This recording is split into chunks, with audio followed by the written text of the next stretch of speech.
Thai AstraZeneca okayed.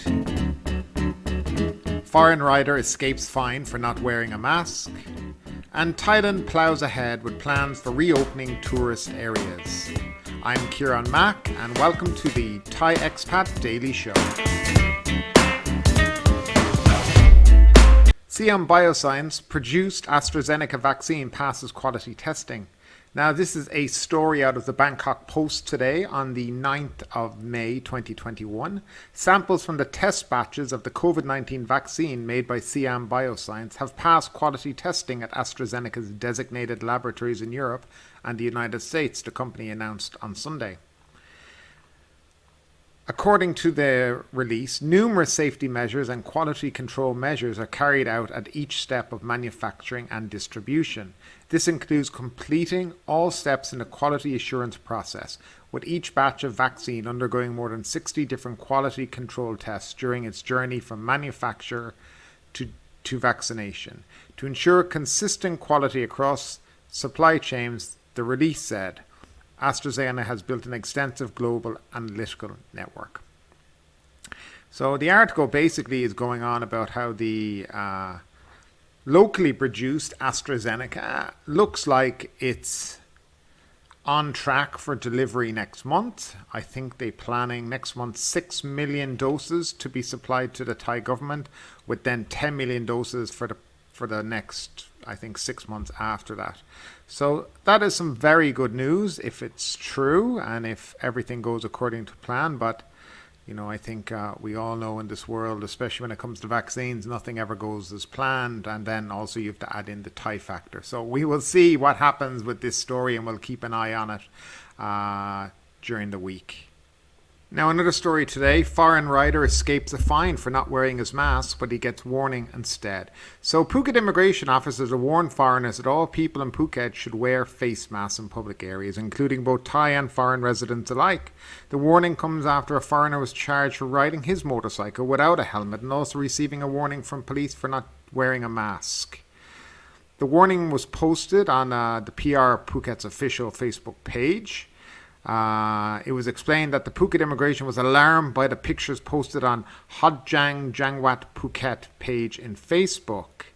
So let's just see how this guy was caught so everybody can understand. ถ่ายรูปด้วย เนี่ยฝรั่งสองตัวเนี่ยมันยกนิ้วกลางใส่เรานะเม็ดก็ไม่ใส่ โอเค พอได้ยังไง ไปทะเบียนสุราษฎร์ ป้ายทะเบียนสุราษฎร์ กลาง XADV 9232 So as you can see, it was some Thai people who single out the foreigner to make sure that he, well, as far as I can see, got in trouble.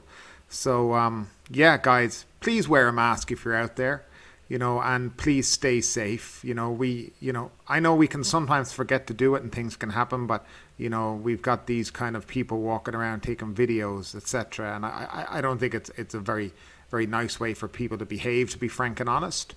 I think everybody makes mistakes, but if people want us to start, if Thai people want to start doing the same, we can take videos of them all day with no motorbike helmets on and post onto the line group for them too.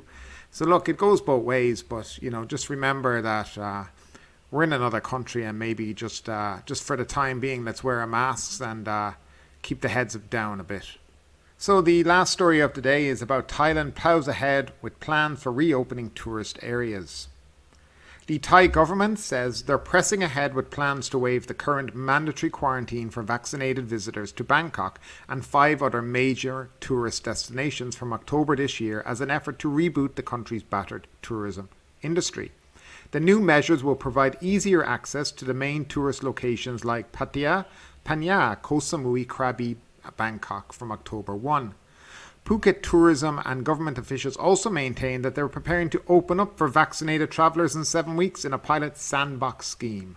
The positive moves forward come at the same time local officials announced a mandatory quarantine period of 14 days for visitors from outside the province starting May 14th. This is to replace the rapid antigen testing. The quarantine period would be for all arrivals who hadn't been fully vaccinated or who could provide a negative PCR COVID test within 72 72 hours. The quarantine free is the key change to Thailand's reopening policy, but it remains to be seen what paperwork or current restrictions may stay in place. Nothing has been announced. The question of who will visit or what is left open for them to enjoy when they arrive is still very much up in the air.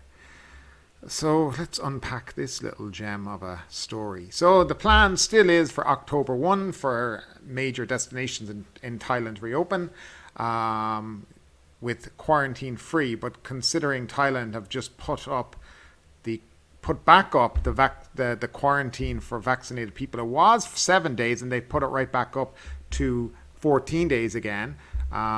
I don't know exactly how they're planning that. And this Phuket sandbox model seems to be just the bizarrest thing in the world. So Phuket, if anybody knows, is in an awful mess at the moment. I mean, lots of hotels have closed down. There's, it's in a complete mess. Now they're telling everyone that in order to enter the island, you have to have a negative PCR test or to be vaccinated. I mean, there's about 1% of the population of Thailand has been vaccinated. So I mean, you're basically excluding an awful lot of people coming onto the island. I mean, PCR COVID tests are very expensive. The cheapest I've seen started about 3,000 baht and up. So, I mean, is it their plan just to have nobody on the island? Because I think, let's be honest and upfront about things. On July 1st, there is not going to be hordes of tourists entering Thailand. Number one, nobody knows how you can enter Thailand, the paperwork required. I mean, the way the Thai government operate, I can see this not being an easy thing to do. People need ease of access if they want to go on a holiday or a vacation. They just want to book a ticket and they want to fly. Now, okay, we're in a different era right now and we're in the middle of a pandemic. So I expect stuff like a COVID test before you go. And proof of vaccination, but I wouldn't think you'd be needing much more of that. But I mean, the way the Thai government act and behave, they never think from the point of view of the people traveling. They only think about from the point of view of themselves, and that's where the problem is. If you're a hotelier, you always think from the mind of the guest, not your mind. Okay, so this is the problem with these people, is they're not thinking, and I'm very worried at what kind of structure they're going to have for people to enter Thailand with from July 1st. Also, there's another issue. I've seen very few flights to Phuket from July 1st. I mean, it's not a switch where you hit it on and go flights start. Airlines have to be informed. They have to make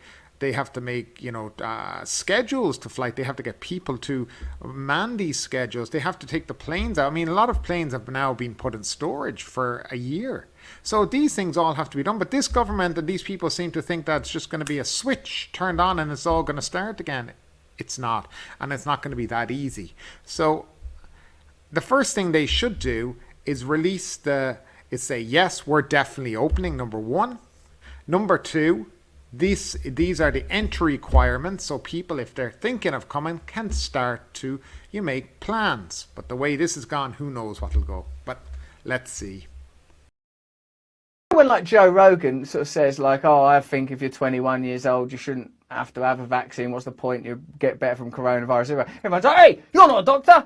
You're not a doctor. You're not a bloody doctor. Guess who else ain't a doctor? Bill Gates. Oh, it's all right when he does it. And so moving something that had never been done, moving a vaccine from, say, a J&J factory into a factory in India. I'm not an expert on body language, but I think that this means either I'm lying or I'm in Laurel and Hardy. It's novel. It's only because of our grants and our expertise that can happen at all. The thing that's holding things back in this case is not intellectual property. There's not like some idle vaccine factory with regulatory approval that makes magically safe vaccines. That's a laughable idea. An idle vaccine factory. Thanks for tuning in today. If you enjoyed today's episode, don't forget to subscribe. And don't forget to leave us a 5-star rating. We are available on YouTube, Apple Podcasts, Spotify, and wherever you like to listen to your podcasts. Thanks for tuning in, and we'll see you tomorrow.